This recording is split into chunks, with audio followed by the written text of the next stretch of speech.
Welcome everybody to the Living Your Career Show. I'm your host, Roisin Duffy. COVID-19 has changed forever the way we work. New rules are in play.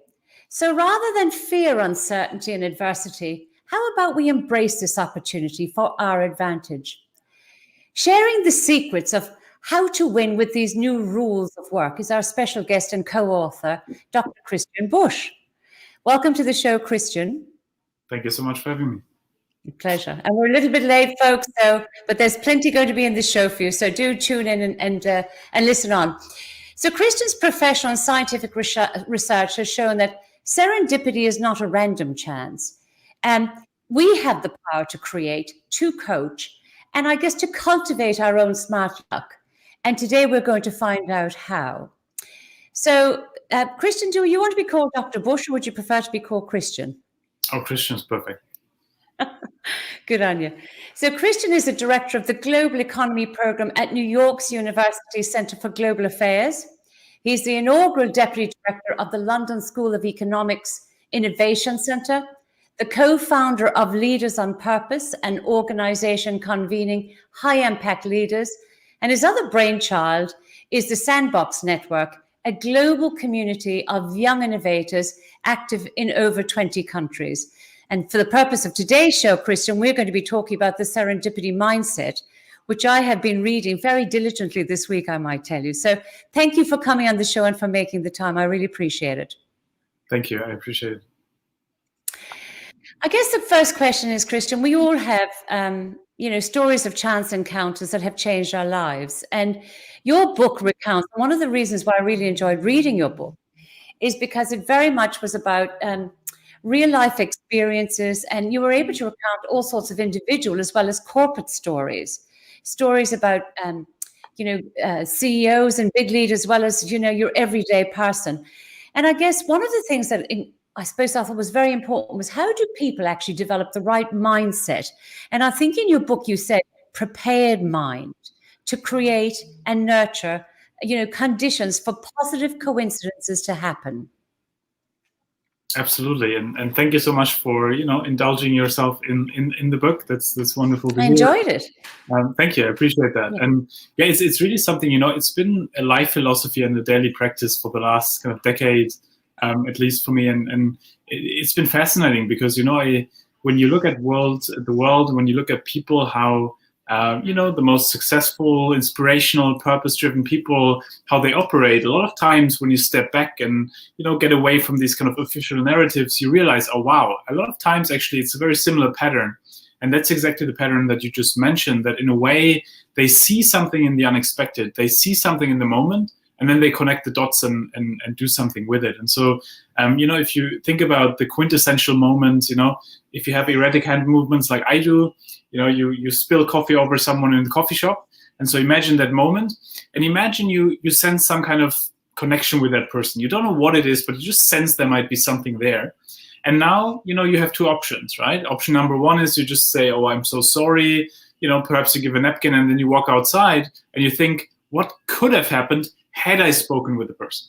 And then option number two is, you say, I'm so sorry, I was in my head. You start a conversation, and that person turns out to become your co-founder, your life partner, or else. And so I guess we've all had these situations in our life where the way of how we acted upon the unexpected in a way shaped our outcomes. And so that is really what a lot of my work is about, to say, what is it about? How can we build a muscle for those situations when they happen so that we can make those accidents more meaningful, but also how can we create more meaningful accidents? So how can we use different exercises to also create those positive, unexpected moments?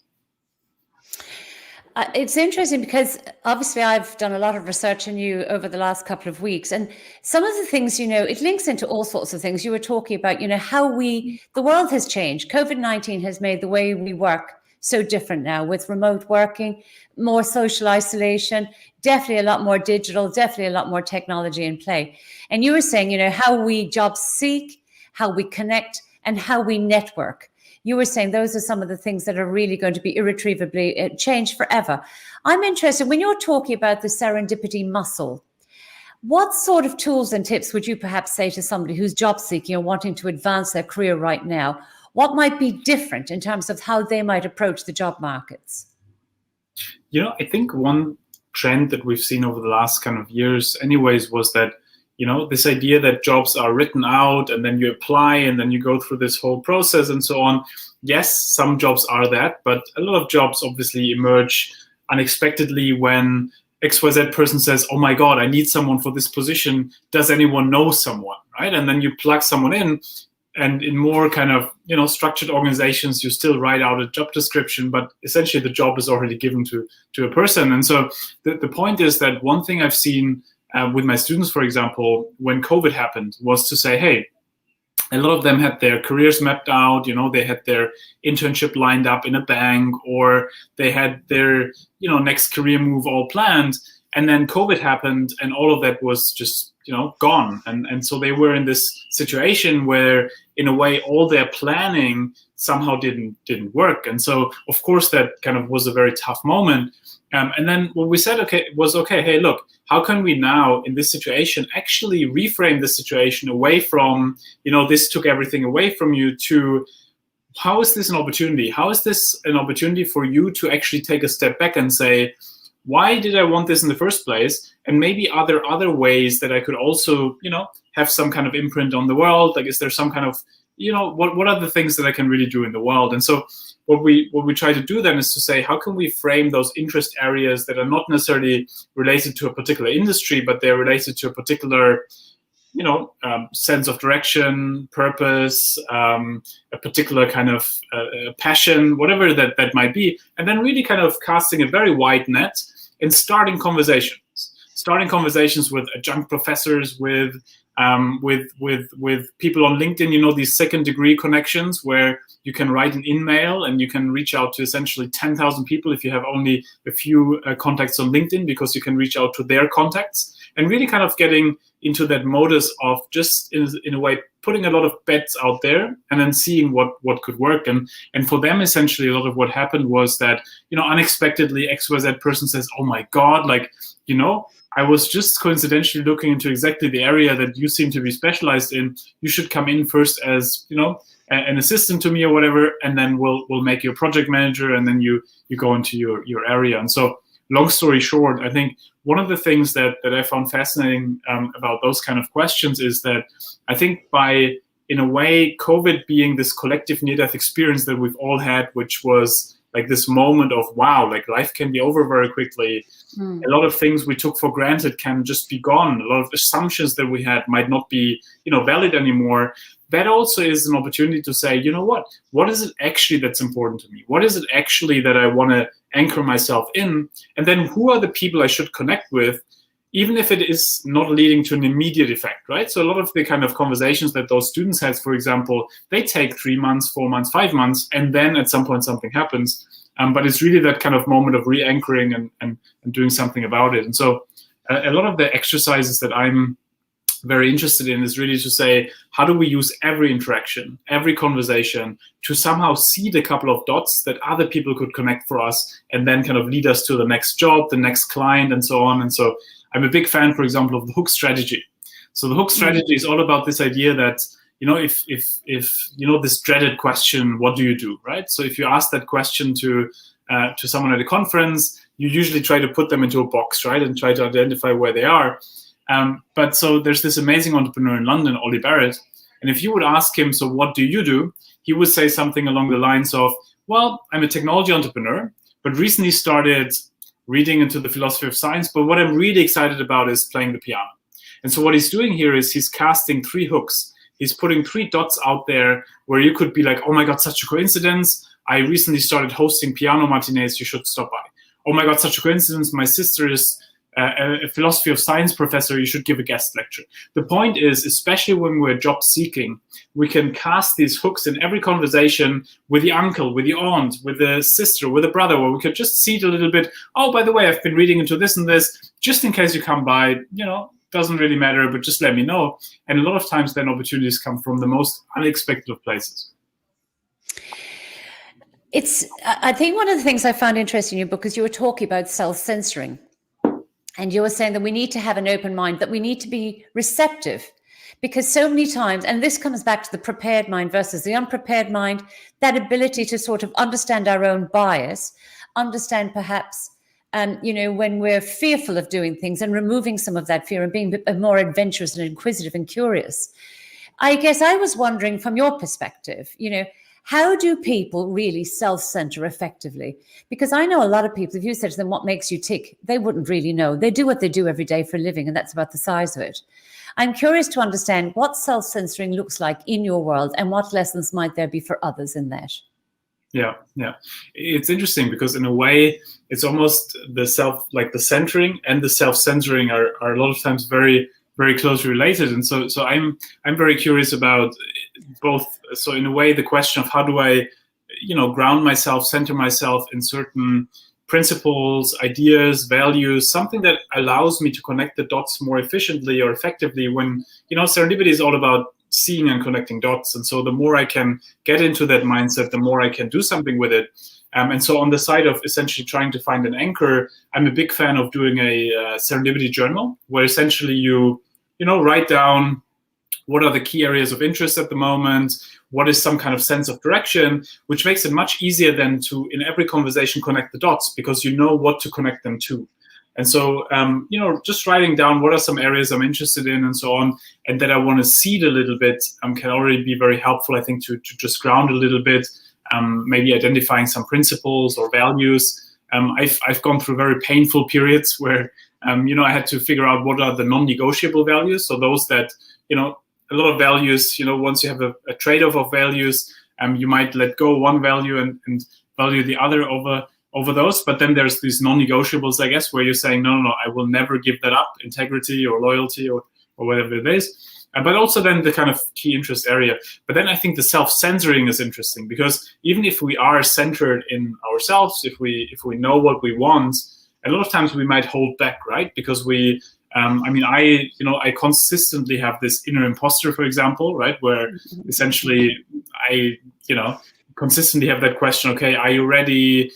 Can you really do this, and X, Y, Z? And I think that in a way, even if we see something in the unexpected, even if we see a potential opportunity, we might hold ourselves back because we might not feel ready or worthy or whatever it is. And so I think it's one of the pleasures of, having or being able to dive deeper into those topics is really to be able to also work on these deeper psychological questions of saying, okay, what is actually holding me back in that coffee shop situation? If I did not act on the moment, even though I felt there could be something, why was that the case? Is it fear of rejection? Is it something else? And how can I work around those kind of questions?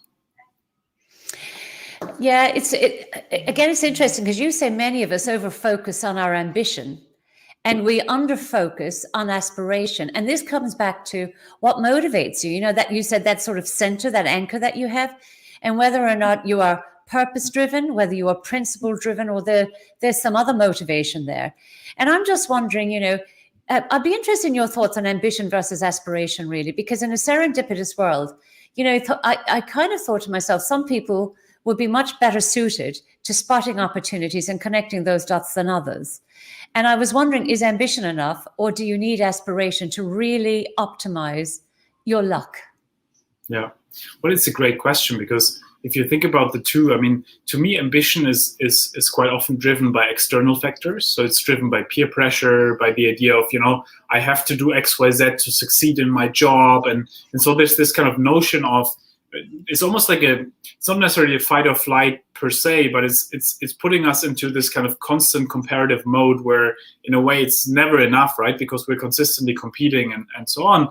Versus aspiration is the more kind of inspirational. We're looking towards something and want to do that. And we did a large kind of research study with 43 CEOs who run big companies like MasterCard, Procter & Gamble, and others. And we sat down with them and said, what is it that really makes you successful? What is it that really, if you really have to drill it down, like what is it that really enables you to run a company where it's a good company at this point, but you want to push it towards having more purpose, more societal impact, and so on.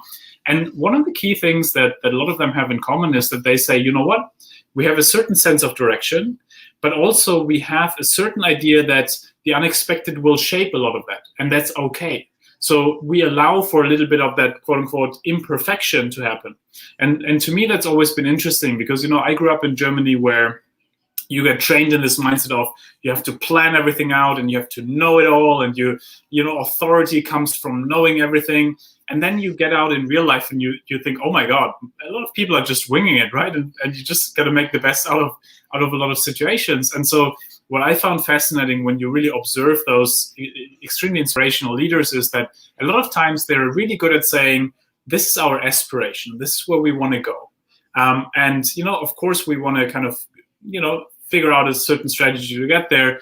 But we already tell you now that the strategy might change over time. And I think what it does is it relieves the pressure of having to be perfect at any point in time, because you're essentially saying it's not an imperfection if you get new data or new information, it's actually part of our plan. And so I think that to me took a long time to realize, wow, this whole ambition thing of like having, you know, this career track and then this career track and this, versus saying, no, let's look at the bigger picture here.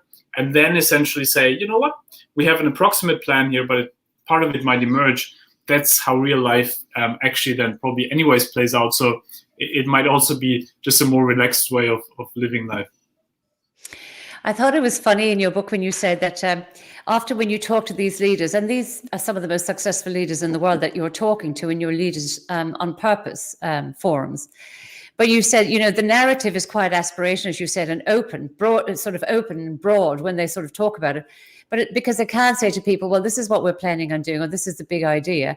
But in reality, you know, there's got to be a bit of luck along the way that's needed here. And we couldn't, you know, but the narrative changes after the event when it's been delivered, or it's been delivered in a different way. Perhaps you can give us an example of that. Yeah, well, absolutely. And I think, I mean, if you're a high-powered leader, the one goal you have is that you want to portray control at any time, right? So you want to be in the boardroom and you want to say, I know exactly how this everything works, and all of you can trust me because I know it, you know, I know everything. And that's the old school leadership style, right? And that, like, everyone in this boardroom knows that this person can't know everything, but they're like, you know what, he portrays that well, so we'll trust him for now. Now, what I found really interesting, and I found that intriguing when looking, for example, at, you know, different countries or even different states within countries, how they opened up during COVID or how they had their different types of COVID reactions.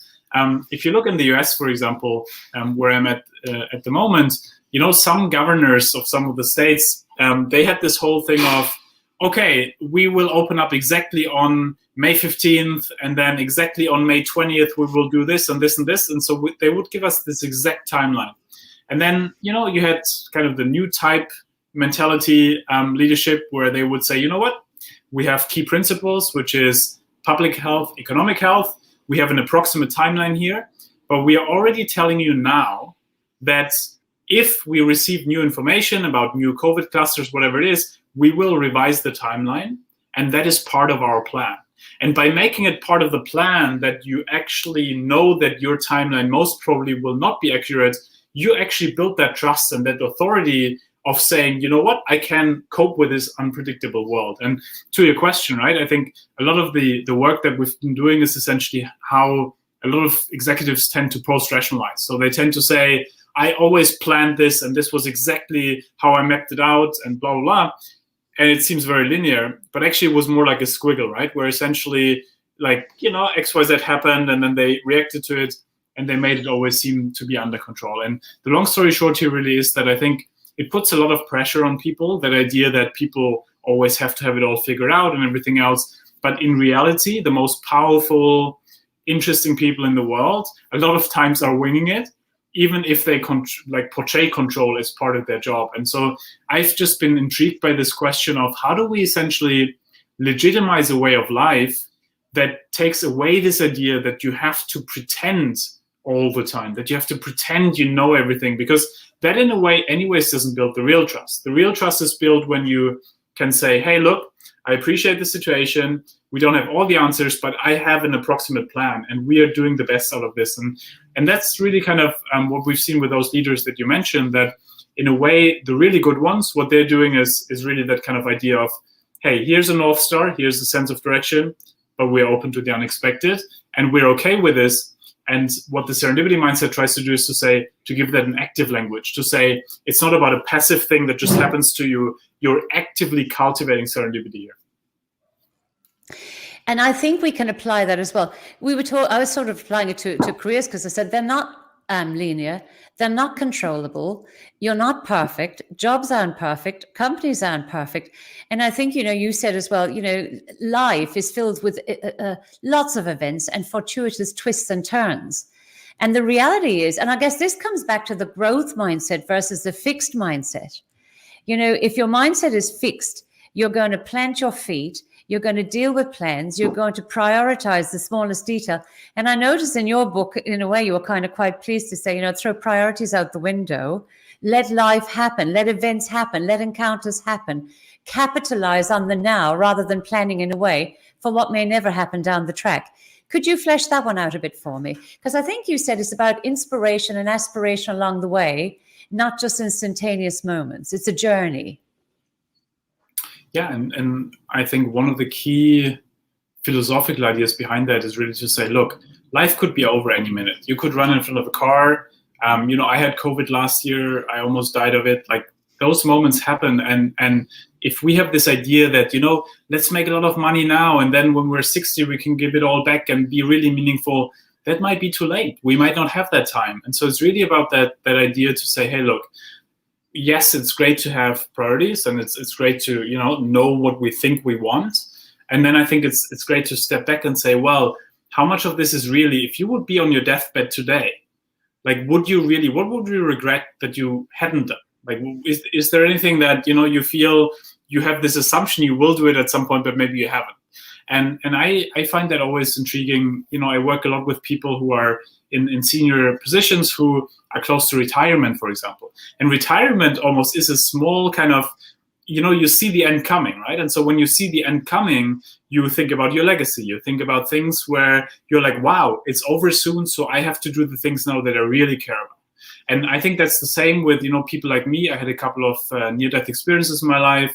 I've talked a lot with people who face cancer and other diseases. And the interesting thing is, when you face those kind of questions of, you can see the end, you reframe your priorities, because you're saying you let go of the assumption that you have all the time in the world, and you build in a certain urgency. And that urgency is not about fight or flight. It's not about, oh my God, like, life is depressing now. It's the opposite.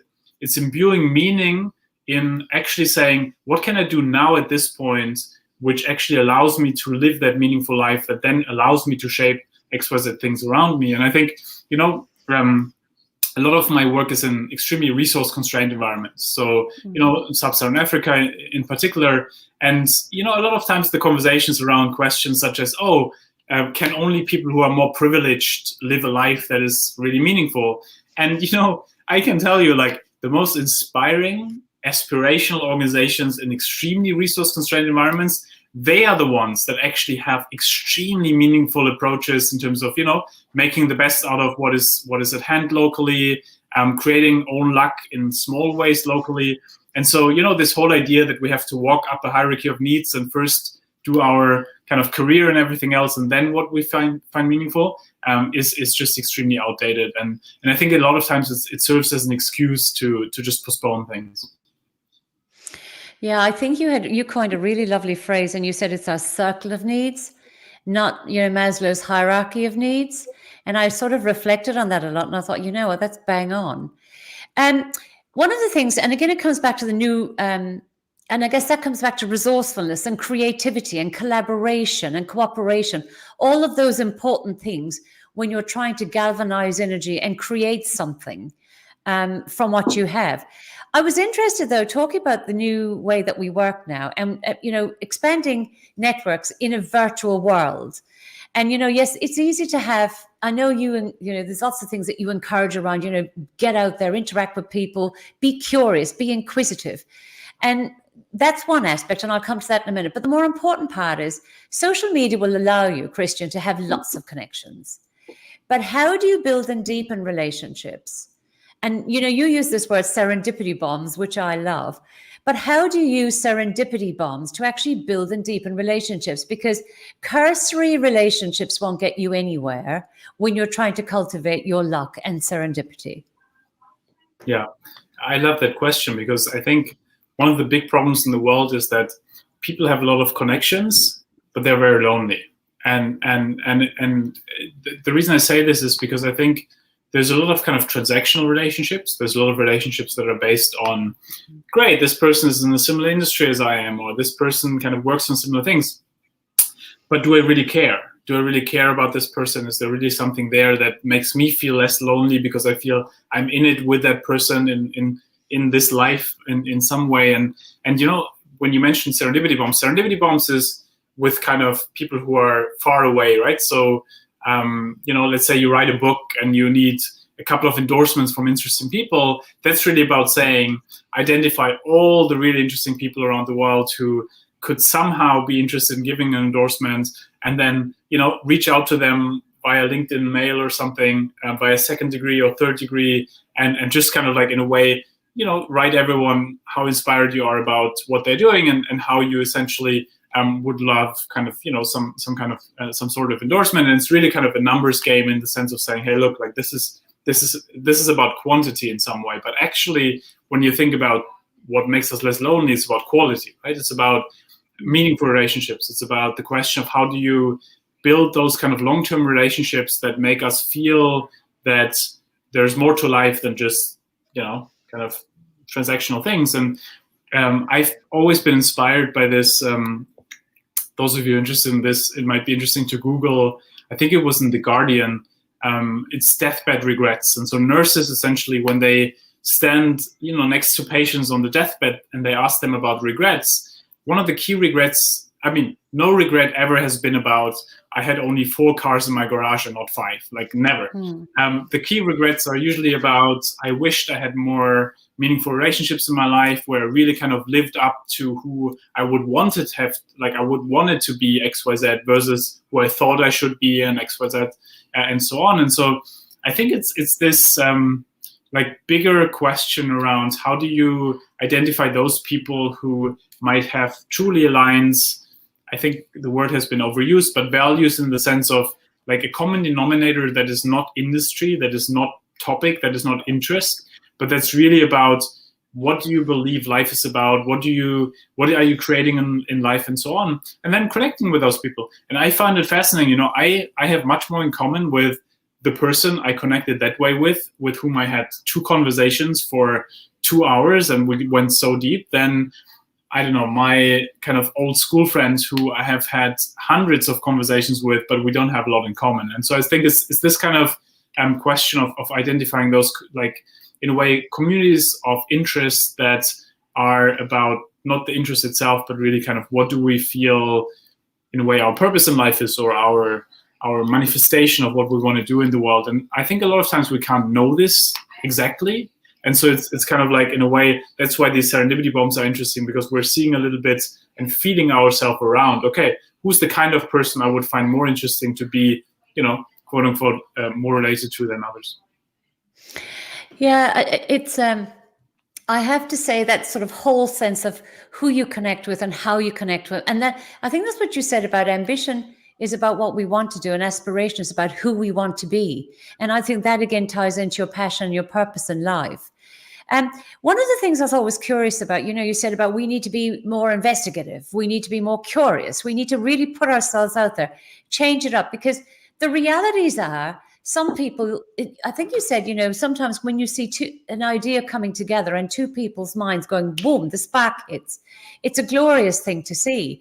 I guess I was wondering, though, to connect with all people, you know, and to get out when you have limited time, busy lives, I'm just wondering what does time play?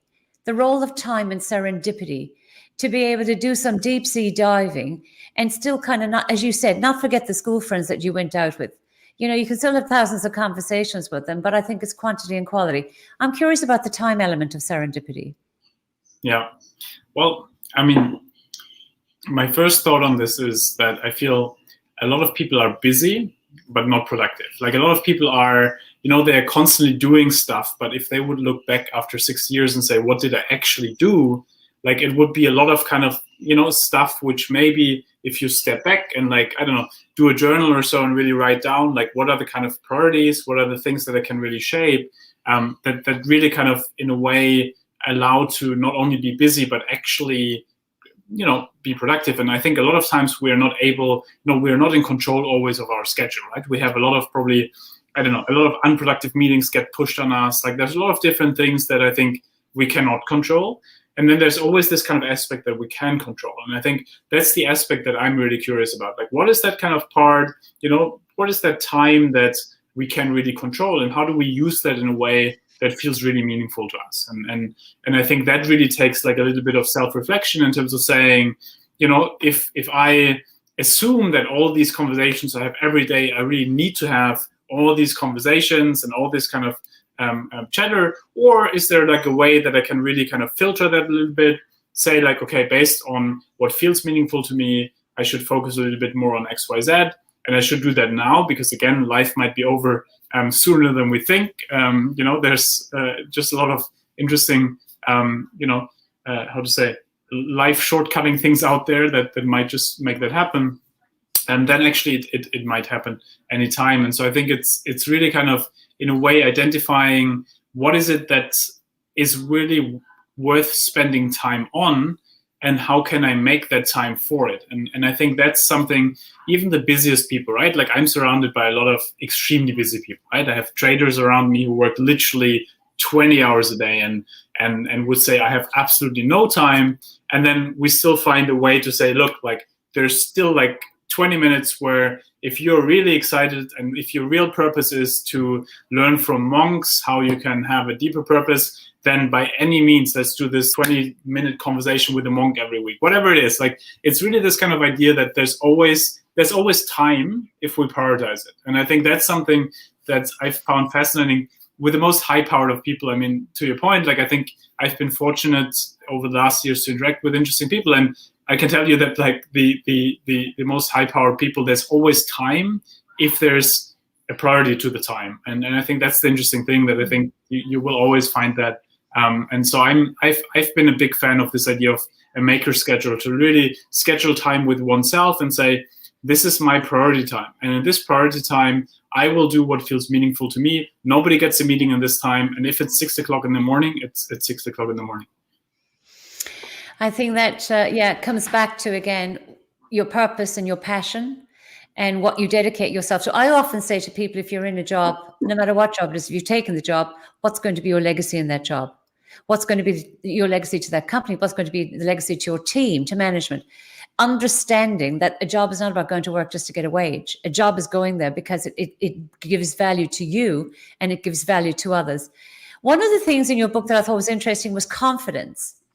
And we were taught, and I was thinking, to really put yourself out there and to talk to people and to interact with people. And I love, firstly, the way that if you're in meetings where people are talking to people, you don't ask the obvious questions. You don't say, hello, my name is Christian. This is what I'm doing. What do you do for a living? You always find different ways to frame questions. And also, I guess I was curious about introversion versus, people that are extroverted. I love to sit down next to somebody who's quite extroverted when I'm in my networking sessions, because they say very little, but they say it well. Whereas often you can spend time with people that talk a lot, but perhaps don't say a lot or have a lot of substance. So I'm interested in confidence, and I'm interested in how you can strike up interesting conversations, whether you're confident or not confident with people, how to build that rapport. Yeah. And I'll start with the second one, because it's one of my pet peeves around, I'm a closet introvert, where people assume I'm extremely extroverted. I'm excited to give a speech or something, and then afterwards I hide in the toilet because I need to replenish my energy and somehow do that. And I think it's sorry, I'm trying to relocate the chair behind me who's been in my way for a while. But so essentially it's really something that I've been very curious about, in terms of that question of, if you are in your essence an introverted person, how can you still have a lot of serendipity happen to you? And I'd love to tell you about an experiment where we can see both elements play a role, and then kind of illustrate serendipity in that.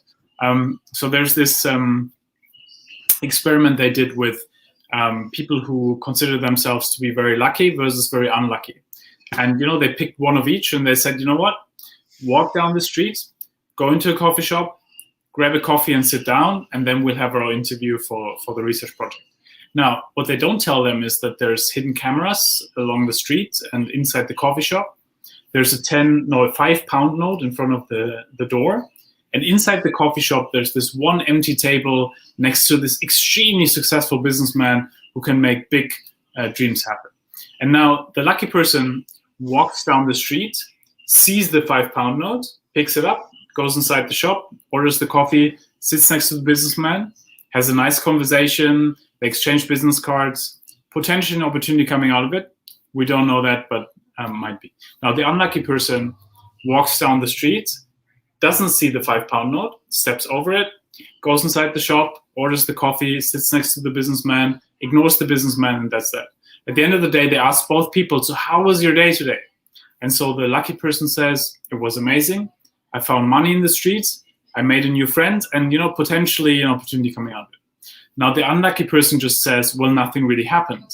And to me, that's a big example of that idea of how we frame the world. Do we expect something to happen?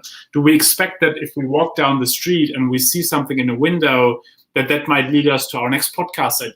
Right? I've had people who told me, look, Christian, I went into an old bookstore, I saw a title of a book, and I was like, why don't people talk about this anymore? I should do a podcast about this, right? And that's really kind of where introverts flourish, right? That you can connect the dots from calm sources, from silent sources, from those sources that don't speak, like from those sources that essentially are just there. But then also, as we saw in this example, so let's say the 5-pound note, all of us can see that, right? If we open our eyes to the unexpected, we can see the unexpected happens all the time. But then, of course, the extrovert has a bit of an advantage when it comes to that conversation and that idea that, of course, if you converse with a lot of people, there's a lot more potentiality in those conversations. But I've always been a big fan of two things. One, how do we see serendipity in calm sources, in quiet sources? And then B, how can we leverage extroverts to essentially create serendipity for us? So, for example, I've been working with a company where they sell insurance products. And so when they go into school, they first talk with the principal. And when they talk with the principal, who's usually the kind of extrovert type person who then walks to everyone and tells everyone, if you get that person excited, they spread the word for you. And so the idea here is that at a party or wherever we are, if we talk with the extrovert host first, who then shares our ideas with everyone, we don't necessarily have to share the idea ourselves. And so it's really kind of leveraging extroverts to spread our message in some way.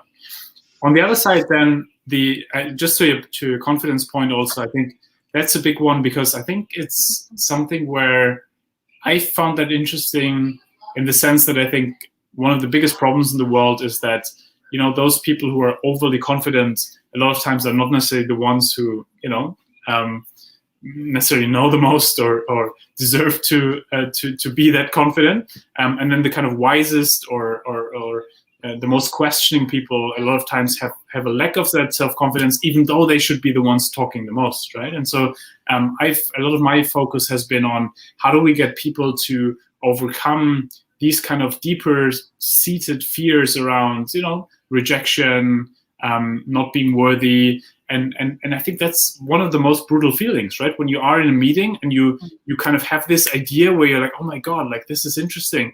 But then you hold it back, right? You self-censor yourself because you don't feel ready or something else. And so it's kind of, there's a lot about this confidence building. I'm a big fan of learning how to, literally sending a lot of emails to people and learning how to get rejections, just to then in a way get more into that idea that rejections are normal and okay. And build resilience. Mm-hmm. And probably, if you care about it deeply enough, will give you the temerity to back yourself to make it happen despite those rejections. One of the things that I loved when I read your book was the story about authenticity. You need to, and this will be my last question, I promise. I could talk to you all day long. Authenticity in being true to who you are. And I think you had the story of somebody's sister who worked in sales, who had her own little entrepreneurial piece happening on the side. She had 3 children. And literally, if it suited her purpose, even if she had to go to a business meeting or whatever, she'd have the 3 children with her. So she had this busy, busy life. And yet, she was so true to herself that sorry, I had to bring the children. No, there was no apologies. These are my children. I am a mother. This is what I do. And she would get on with her life. I found that very, very powerful, I have to tell you. Tell me a little bit about the importance of authenticity. It's interesting because so I love that example too, because that lady, she is a rock star in terms of being truthful to herself, and also then in a way that's a beautiful filter, right? Which kind of, like, who do you want to work with? Do you want to work with people who actually respect that kind of authenticity? And I think again, we don't always have the luxury of doing that, and I think that's a general caveat, that I think there's always there's a lot of constraints we all have in terms of how our base levels of serendipity might be different, in terms of how much control we have our time or over our contacts or other things. But I think in general, in her case, that idea that she can work at the same time as having like her life right there, in a way that is reinforcing, because it's kind of, she works with the kind of people who also respect that and who do that. And I think, in our Zoom world nowadays, where we are taking the private plane into everyone's living room, it is obviously something that's really interesting, right? How can we build that kind of connection with people who are essentially in their living room, and we enter their living room and can potentially build that. I've always been I've always found it interesting how we can, in organizations especially, create a culture for this, because I think a lot of times, people talk about values and they talk about, oh, great, we are creating a culture of authenticity and XYZ, but then you go, to work on Monday morning and you don't really feel it. And so there's this a wonderful woman, Barry, who she ran Ketchum, which is a large PR company, and she would leave loudly, for example. She would be the kind of person who would say, you know what, I'm the CEO, and at 4:00 there's a volleyball game that my daughter has, and that is non-negotiable. It's here in the diary, and I'm leaving. And when I'm leaving, I'm telling everyone on the way out that I'm leaving, because part of our values is work-life balance, and work-life balance is at the core of what we're doing, and everyone should have the right to this. And so she kind of coined all these things around leaving loudly. So this idea that you really kind of, in a way, as a leader, showcase those values. And what's fascinating is, they did a lot of work around work-life integration and so on, but by role modeling those kind of authentic values, and by, in a way, showing, hey, it's okay to do that as long as you still get your work done, right? As long as you then afterwards, after the game, you're back on your desk or you're back in your home office, then it's fine. And I think that's kind of, when we think about authenticity, I think a lot of times, each of us would are longing for it, but then a lot of times we're not allowed to do it. And so I think one of the key leadership functions is to say, hey, look, I can role model. If we have a value here, this is how we translate it into being really genuine. And the only way to do it is to show by example. Like, what is it that really, how that plays out? Christian, we're going to have to wrap up. I have loved talking to you. I have enjoyed reading your book, The Serendipity Mindset. Is there any final comments from you to our job seekers and advancing professionals out there in terms of how they might cultivate their luck for their advantage and for the advantage of those around them? Absolutely. I mean, I wouldn't be able to leave without a philosophical note. I mean, I grew up in Heidelberg, where Goethe and Schiller wrote their poems on a philosopher's way. And one of the things that Goethe inspired in Viktor Frankl, who was this amazing psychotherapist who survived the Holocaust and always kind of tried to figure out, what is human psyche about, is this beautiful thought that at the end of the day, we cannot always control the situation we're in. We cannot control that COVID happens, that all the jobs that were lined up don't work out, but we can always control our reaction to it. We always have some kind of agency, some kind of control in some way. And that agency defines our freedom, our serendipity, the way we can live our life. And I think that's really something I've learned a lot from survivors and from people who, face death, from people who had near-death experiences, that if you let yourself be defined by the situation, there's not much you can do. But if you say, I will use that situation to define something else and to define myself differently, then actually you gain a lot of power. And I found that always very fascinating, how you then actually can use that as an inflection point to really create beautiful things in life. And, if you look at all the people we just talked about, a lot of them, a lot of their quote unquote longer term luck came out of hardships, out of really tough situations. In my life, it would come out of things like breakups. It would come out of things, like things we would usually consider as not so nice. But actually those kind of things, it always reminds me of this idea that, if you want a happy ending, it depends on when you stop the story. And I think that's really something where that tenacity and that idea that, hey, look, there's always something we can still reframe, even if it's a tough situation, is beautiful. And so to give you a tangible example, an acquaintance of mine who got cancer, he was in politics. And, when he got cancer, he knew, okay, I will die soon. And I will cope with the cancer as I always cope with politics. I will make a campaign against the cancer.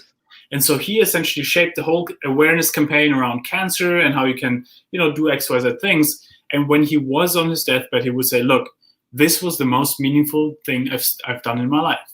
And that's really the kind of thing where it was the toughest, moment you can have, right? I can imagine nothing more severe than knowing that you will die for sure in a few months or years, but actually then kind of reframing this and saying, you know what, I will still do something with this to make that meaningful. That really, I think, is the power we all have, no matter which situation we're in. And so I think, especially in the situation we're in at the moment, like keeping this idea of, yes, there are a lot of things we can't control, but there are always things we can control. And what can we do with that? I think that's at the core of that serendipity mindset.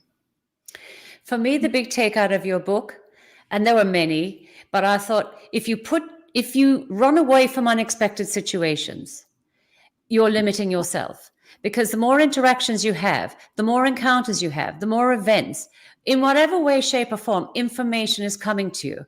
And I think you coined the phrase, it wasn't that information was powerful, but it's at the core of everything we do. And when we have the information, we have the ability to assimilate that, and we have the ability to action it. And once you have that, you have serendipity really in your hands. Christian, I want to say thank you very much. I have loved our conversation today. I think there's a lot for people to take on. And please stay on the line. I'm going to finish up our show now. To everybody who's tuned in today, thank you very much. We're back again next Tuesday, Brisbane time at 12 noon with another special guest. Dr. Christian Busch, thank you very much. It's a pleasure to have you on the show. Thank you so much. Have a good night, everyone. Thank you.